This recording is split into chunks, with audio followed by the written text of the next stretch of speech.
In this segment, we are going to show you the proper installation of a mechanical limit switch on your Shore Commander direct drive unit.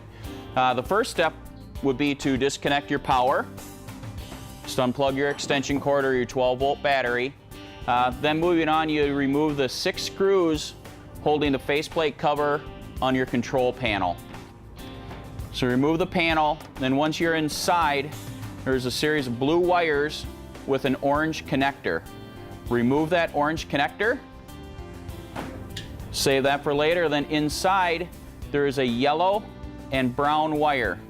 Just hook the two together, and that's supplying power to the mechanical switch. And put your faceplate back on.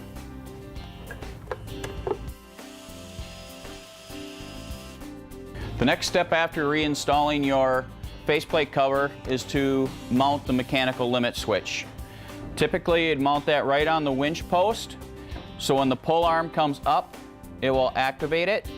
What you'll need to do is drill a couple holes in the winch post and then use the self-tapping screws that are supplied and just mount that to the winch post.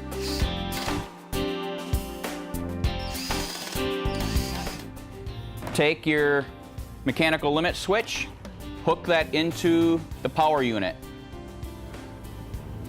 and then resupply your motor with power and test. And when the pull arm hits the spring-loaded switch, it should cut the power off to the motor and stop you from overwinding your cable.